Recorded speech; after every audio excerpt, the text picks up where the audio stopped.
thank you very much for the nice introduction. So good morning, everybody. I'm very pleased to be here today to attend this first edition of the OpenFOAM workshop on combustion. Thank you very much. So it's very nice to see many people sharing common interest, which is the adoption of OpenFOAM for combustion applications. I'm pretty sure that during these 2 days we will have the opportunity to learn a lot about combustion in OpenFOAM and the opportunity to create new connections and new collaborations. In particular, I would like to thank the organizers for giving me the opportunity to talk today about this topic, which is very specific, about the possibility to accommodate detailed kinetic mechanisms in OpenFOAM. Everybody, I think, knows that detailed chemistry is very important in many areas of combustion. So, just a few examples here. When we want to model real fuels or surrogates, we have complex interactions between the different components, and so this requires detailed chemistry. Or when we talk about biofuels, oxygenated species are complex from the kinetic point of view. When we want to model pollutant emissions like soot or nitrogen oxides, or if we are interested in complex phenomena like chemical instabilities or cool flames and so on. So these are, let's say, areas in which detailed chemistry may be relevant. And now, during the years, the scientists recognized the importance of detailed chemistry, and so they developed new mechanisms with increasing number of species and reactions. So today you can easily find mechanisms with hundreds of species, thousands of reactions. They are very accurate, of course, but from the numerical point of view, they pose some challenges because of the number of equations that we have to solve. And so this means that we have to use special numerical techniques in order to accommodate detailed chemistry, and we have to find proper acceleration techniques in order to speed up the calculations to make our CFD simulations viable. So there are three main challenges from my point of view when we use detailed chemistry in CFD. First challenge is represented by the number of equations. We have many equations to solve because of the number of species in kinetic mechanisms. Then the transport equations for species are typically very nonlinear and they are strongly coupled together. And the third point is represented by the stiffness of kinetic mechanisms. I mean, we have many reactions. Some of them are very fast, others are very slow, and so we have a wide range of characteristic chemical times that we have to consider in our simulation. So now, when we want to use detailed chemistry in a CFD simulation, actually the adoption of explicit methods is not very convenient, especially because of the stiffness of your problem. So what we typically do is to use an implicit treatment of chemistry, and one of the most adopted techniques in that context is represented by the operator splitting method. According to this method, basically, transport equation for a species is basically split in two different contributions: a transport term accounting for convection and diffusion, and a chemical term accounting for chemical reactions only. And the advantage of this approach is that when we look at the chemical step, which is the most expensive part in our computational code, actually, from the numerical point of view, the chemical step is nothing but a sequence of a system of ordinary differential equations that we have to solve. In other words, if you like, every computational cell is described by the same equations that you can write for a batch reactor. For, let's say, what we define in a chemical engineering context a batch reactor. And so basically we can treat independently every computational cell, and we can focus our attention on the solution of a single OD system corresponding to each individual cell. The interesting point is that, as I mentioned, when we have detailed chemistry in our CFD simulation, most of the time is spent for solving the chemical step. And here you have an example referring to a pulsating laminar flow frame, which was simulated using different kinetic mechanisms with increasing number of species. Here in red, in particular, you can find a fraction of computational time dedicated to the chemical step. And you see, and on the contrary, the blue portion here is the time for the transport step. As you can see, the time that we need for solving the chemistry typically increases with the number of species, and this is because the cost of chemistry increases more than quadratically with the number of species. Transport typically increases only linearly, or more or less linearly. So if we want to accommodate detailed chemistry and we want to accelerate numerical simulations, what we have to do is to focus the attention on the chemical step. We want to accelerate the chemical step. So there are different techniques we may explore, and I try to, let's say, collect them in three main families. So we can work directly on accelerating the solution of ODE systems, or we can try to reduce the number of integrations, which means we try to agglomerate or to cluster together cells having a similar thermochemical state. Or the third option is to reduce the complexity of chemistry locally on the fly, which means that we can adopt simplified kinetic mechanisms locally according to the different conditions experienced by the different cells. Now, in each of these families, you can find different approaches. I would like to focus the attention in this talk on the three approaches that I highlighted here in red. And then, in the final part of this presentation, I would like to spend some words about the possibility to combine different techniques in order to further speed up your calculations. Okay, so the outline of my presentation reflects what I just mentioned.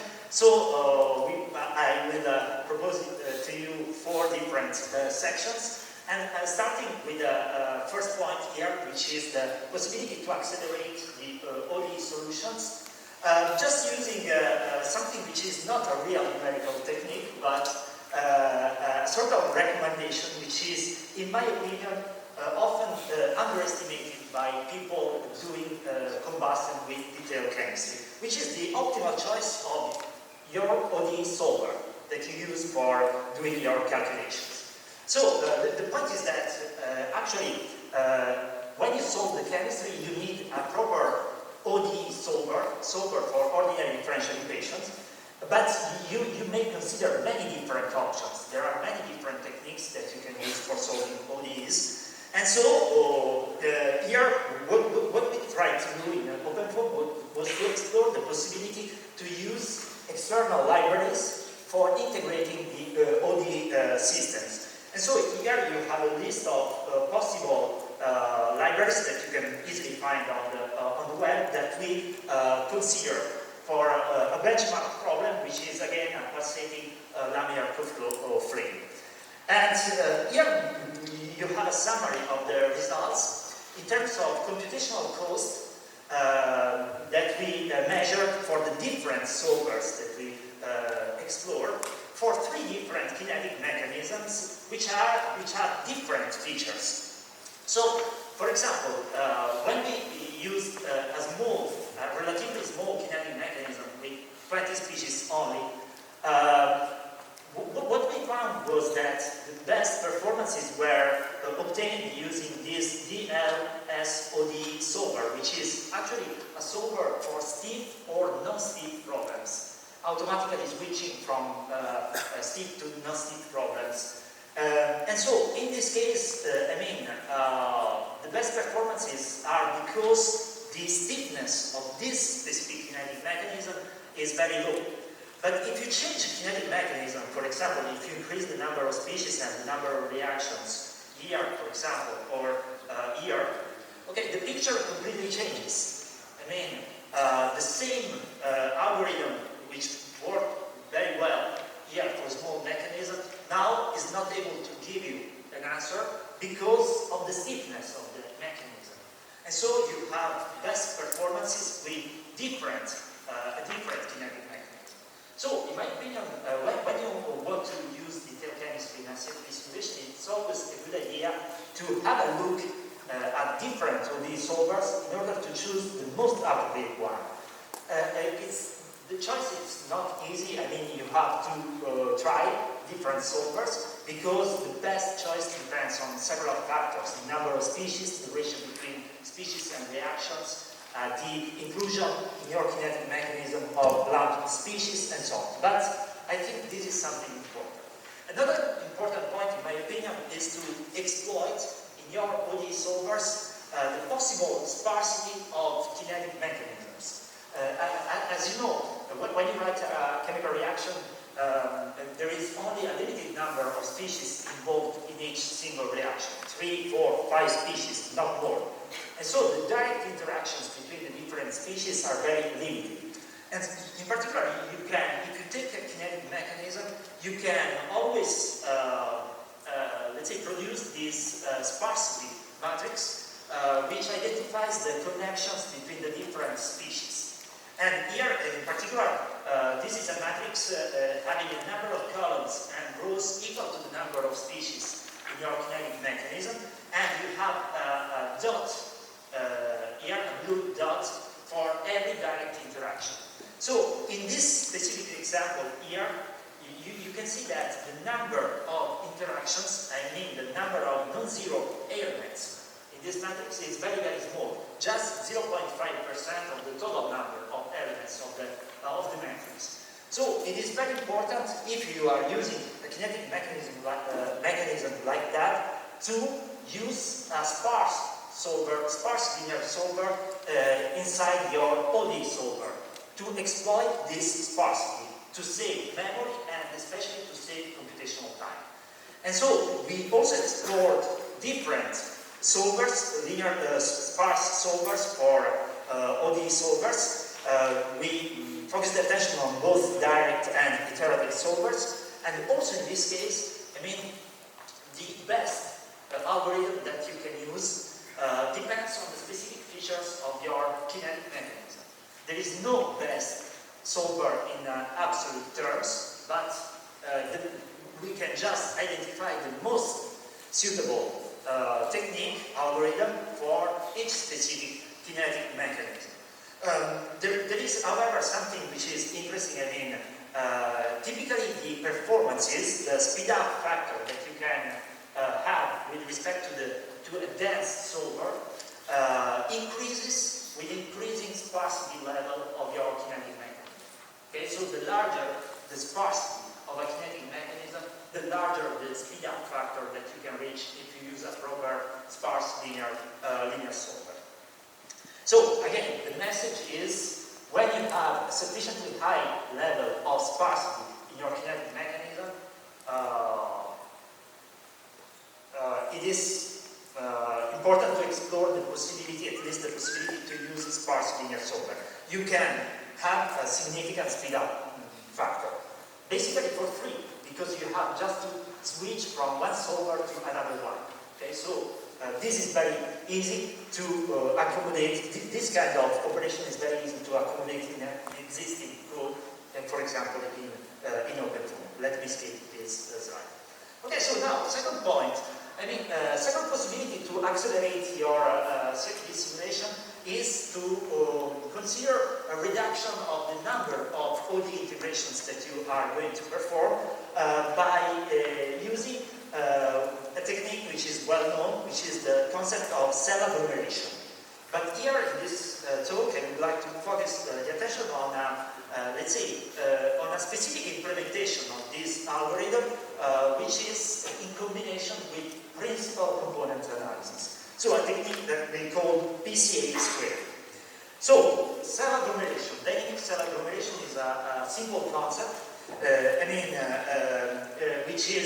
Which consists basically in 3 different steps. So the idea is to look at the individual cells in your CFD simulations. So what you do then is to try to group together, to cluster together the cells having similar thermochemical state, similar composition, similar temperature. You group them in clusters. Okay, and now instead of performing your integration, your OD integration on each individual cell here, you perform the integration on clusters. Okay, so you can save a lot of time because you have a limited number of clusters. And then you map back your solution to the original cells. Okay? So this is the concept, very easy. This is done on the fly, of course, during your simulation. What's the problem? I mean, the problem is that you have to introduce a similarity concept to identify the cells which are similar.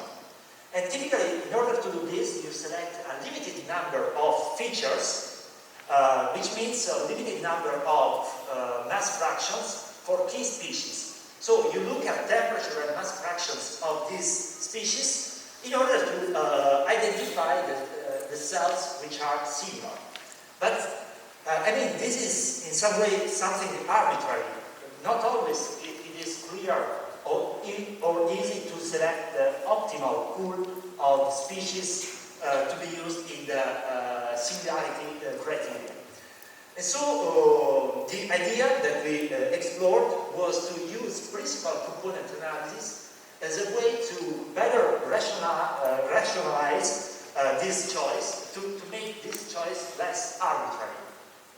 And so the idea again is very simple. Actually, we look at the thermochemical state of our simulation at the current time level, which basically means that we build this huge matrix, which is temperature, which is the combination of temperature and composition for every cell. So here NS is the number of species, and N, the number of rows, is equal to the number of cells. Okay, this is the thermochemical state of our simulation. We apply principal component analysis. We get the first principal components, and we use the first principal components as the features that we use for similarity, for identifying cells which are similar. Okay, and so the advantage of this approach is that we are removing the arbitrary choices of features. Now, the features are the first principal components. So, to summarize, this is the algorithm that you can use. Again, I'm focusing the attention on the chemical step. You build this matrix X, you apply the PCA, you select the first D principal components, and then you apply the real cell agglomeration algorithm. In principle, you can apply different cell agglomeration algorithms. It's up to you. And you can control everything just using two parameters. Okay? In particular, you can control the PCA phase using by prescribing the desired level of explained variance. I mean, you can prescribe the level of variance that you want to capture with principal component analysis. 90%, 99%, and then automatically you have the corresponding number of principal components that you have to retain in your cell agglomeration phase. And then in the second agglomeration, which is the second phase, you have to prescribe a tolerance, I mean a level of accuracy that you want to use for clustering, for agglomerating the different cells. So everything is controlled by two parameters only. An example of application, again, this example refers to pulsating laminar control flame. You can find here some details, but they are not relevant. We start by using a very simple kinetic mechanism with only 44 species and 300 reactions. And here, just to give you an idea of the level of accuracy that you can reach, you have a comparison between the detailed simulation, I mean the complete simulation using detailed chemistry, and this PCA squared technique on the left versus right. Okay, so for temperature, OH mass fraction, CO, and NO at different times. So you can see on a qualitative basis, the agreement is pretty good. Of course, you can do also something more. You can can analyze your result on a more quantitative basis by introducing a measure of a global error between the fully resolved simulation and the PCA squared simulation. And in particular, here I reported some errors that you have as a function of the two parameters that I already mentioned before. And in particular, here in this first plot, you have the global error as a function of the explained variance.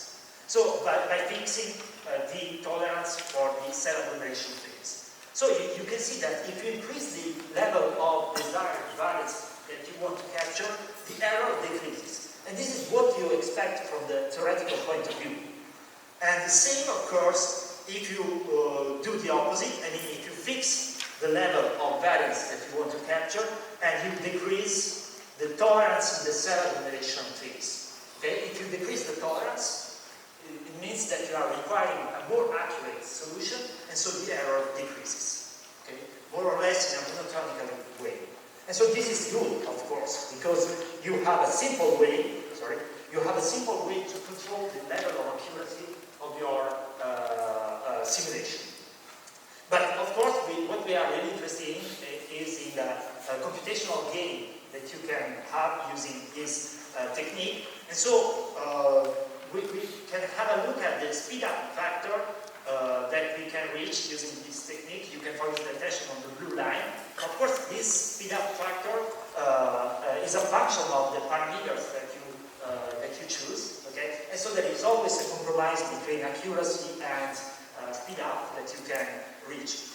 In this case, in particular, if you look at the speed up, at these numbers here, if you stay in this region here, which means a region of high accuracy, I mean, you can reach speed up factors of the order of 4 or 5, which is not bad because actually the kinetic mechanism is very, very small, only 44 species. But what is interesting to observe, in my opinion, is the cost of the different operations, computational cost of the different operations that you have in this technique. In particular, they are reported here.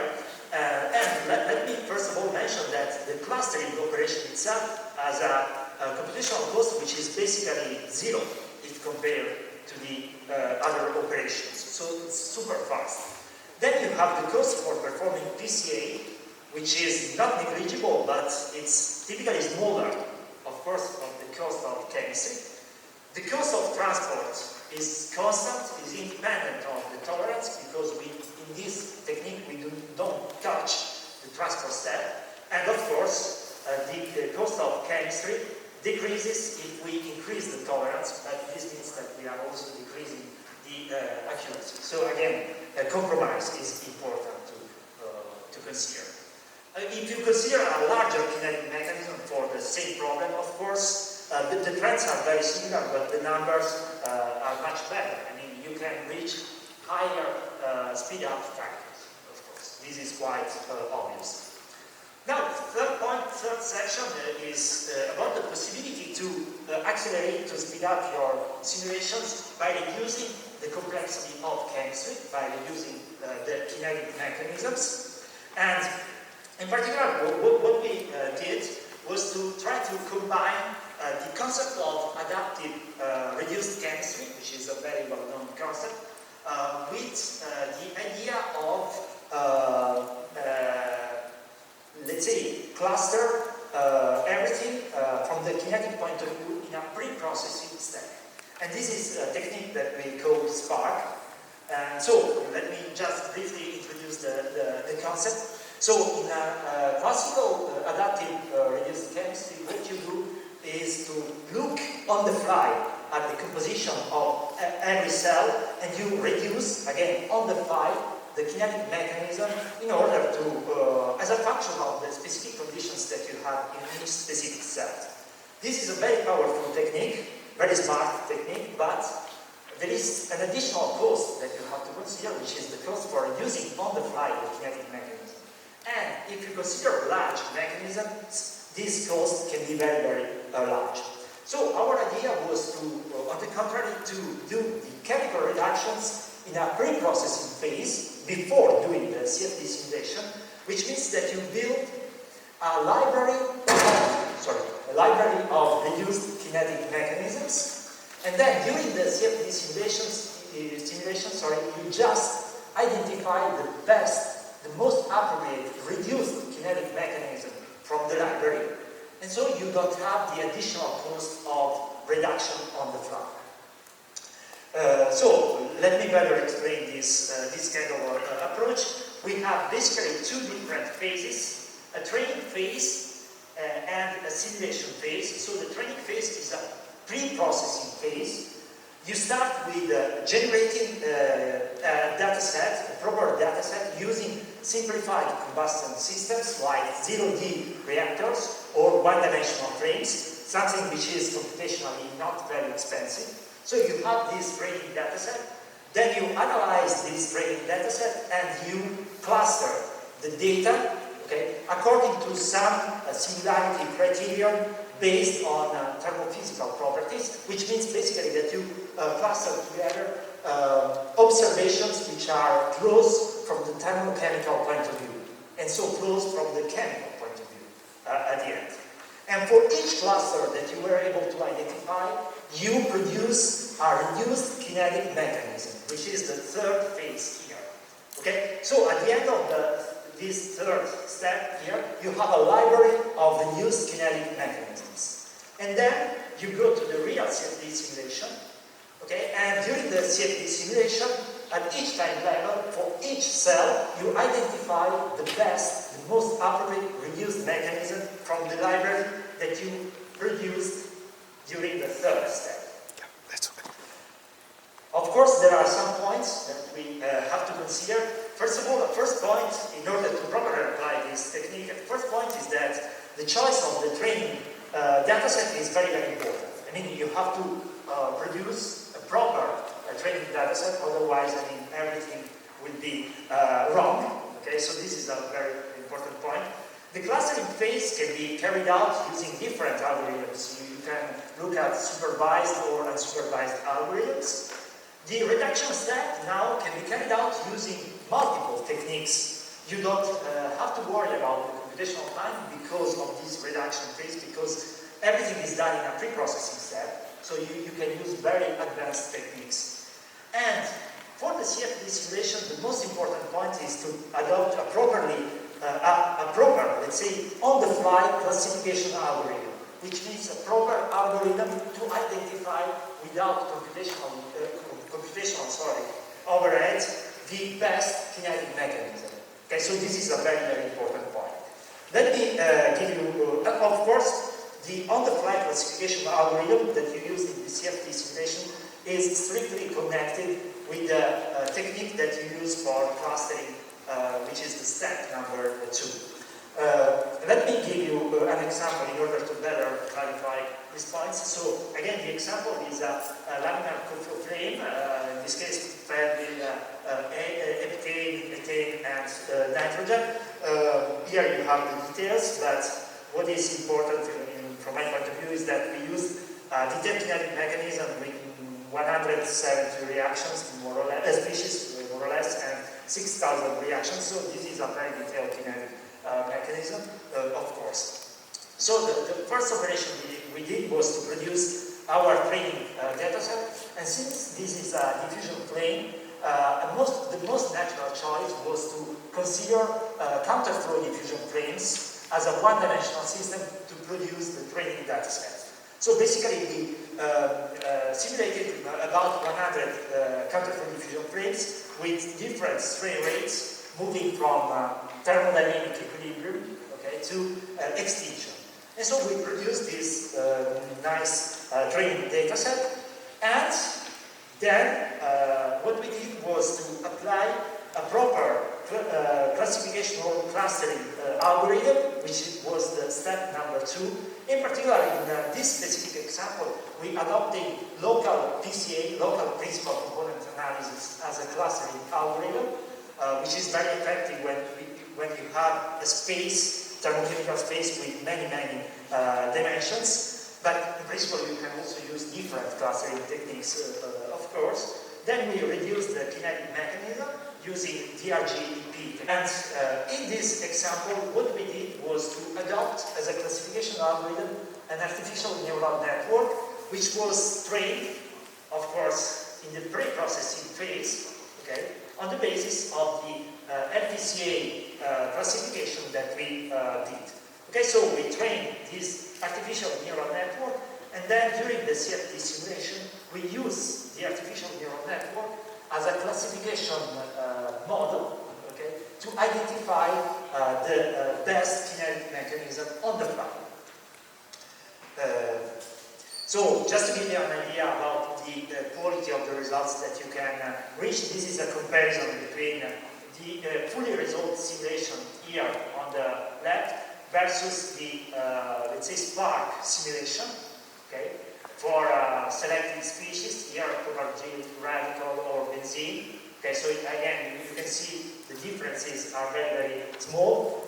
Here you have an additional comparison between the Spark solution and the fully resolved solution as a scatter plot for this species here, which is called B1B, which is, let's say, one of the soup precursors. So again, the point is that using in a proper way this technique, you can reach very good levels of agreement, of quality, let's say, of your results. Again, here, what I reported is the average number of species that you are actually solving for during the calculations. So, remember that the original kinetic mechanism was more than 170 species, but actually when you apply this Spark technique, the average number of species that you are solving for in the different cells is only something around 40. And so this corresponds to a big saving in computational time. And this is reflected by this black line here, which is the speed up factor, the mean speed up factor that you can reach for this specific simulation, which is above 10, factor of 10, which is very, very good result in my opinion. Now, last point is the possibility to combine the different techniques together in order to further increase the speed up of your simulation. And so in particular, now I'm spending some words about the possibility to combine Spark technique, which is the technique I just described, together with cell agglomeration, okay, in order to have something, let's say, even faster.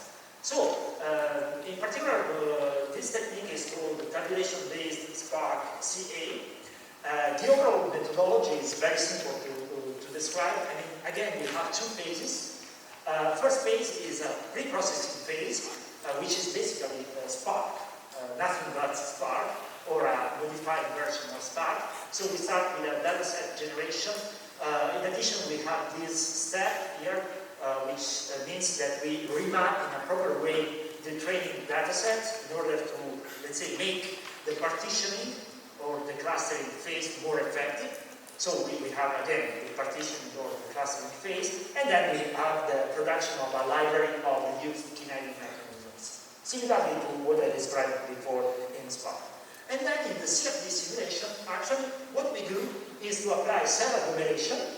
And so this means that basically we now apply cell agglomeration, but in addition, we also select from the reduced kinetic mechanism library the most suitable kinetic mechanism, reduced kinetic mechanism. Okay, so basically we are combining both cell agglomerations and reduced kinetics in a single solver.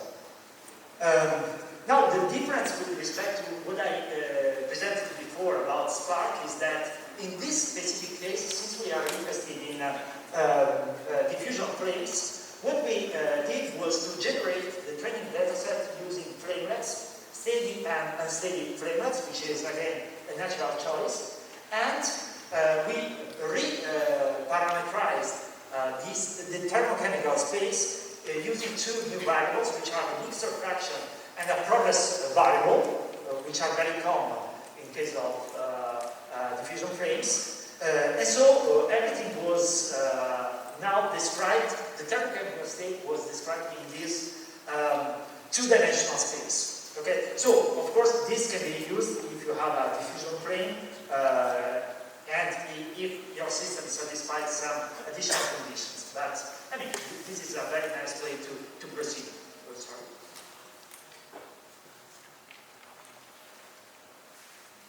Okay. And so then we cluster this two-dimensional space in a number of clusters using, in this case, a very simple approach. We used a two-dimensional Cartesian grid covering the whole space. So the different dots that you can see here, the points here, corresponds to different clusters.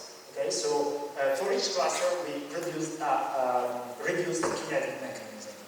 An example of application, this is, now we focus the attention on more complex cases. This is a turbulent case, turbulent frame, well known in the combustion community.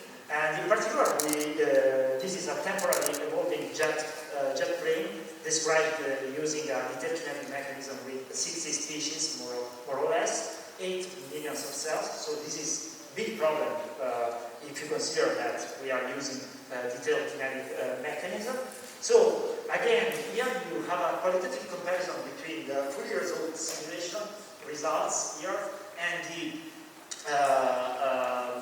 let's say results obtained using this part plus cell agglomeration technique. Again, similarly to what I described in PCA squared, you can control everything in this technique using 2 parameters only. And so this is very good because you can have you can easily control the accuracy of your simulations, which are basically the threshold, or let's say the tolerance that you want to apply in the reduction phase of your kinetic mechanism, and the tolerance that you want to apply during the cell agglomeration phase. Okay, so just these two parameters, sorry, you can control everything.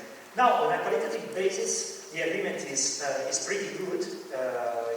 You cannot see big differences. You can also look at everything on a more quantitative basis by considering the global error, a measure of the global error in your simulation. So again, you see something that you expect from the theoretical point of view. I mean, if you decrease the tolerances, you have a decrease in the error that you have.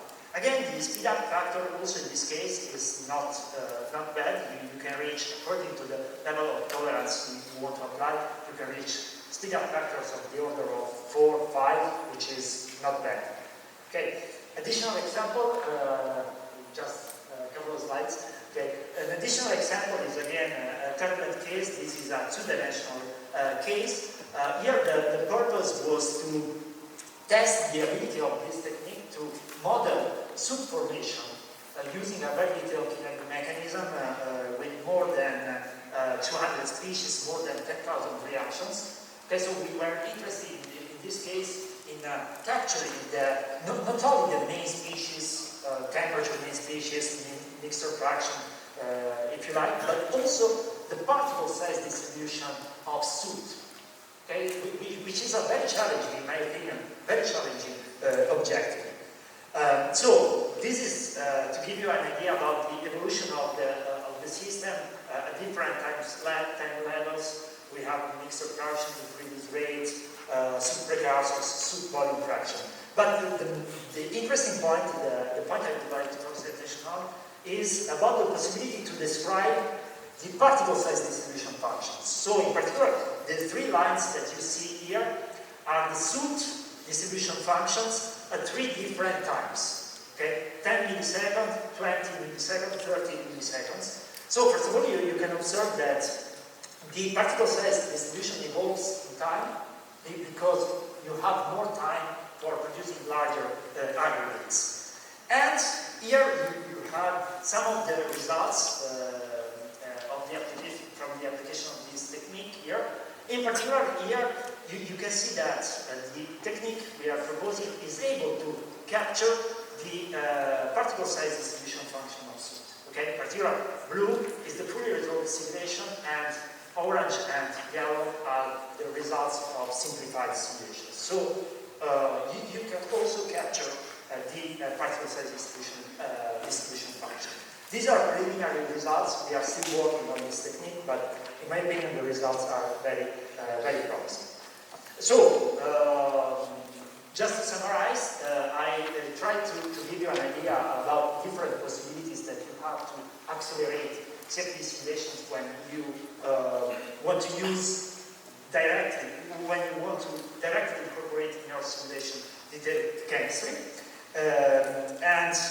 Now, before closing, I would like to thank my colleagues in Politecnico Milano. I mean, most of the work I presented here was shared with them. Okay, so we work together. And I would like also to thank Professor Heinz Speech, Professor Alessandro Parente, and Dr. Giuseppe D'Alessio, and Professor Felisto De Gregorio, because I work with them on the development of the techniques I showed. So, thank you very much for your attention, and I hope to see you next year in Milano for the International Symposium on Combustion. So don't miss the deadline. Thank you very much.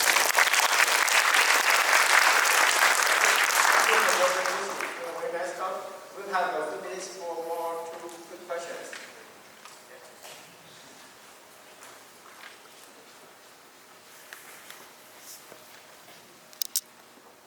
Thank you, Professor Cuoci. It's a wonderful talk.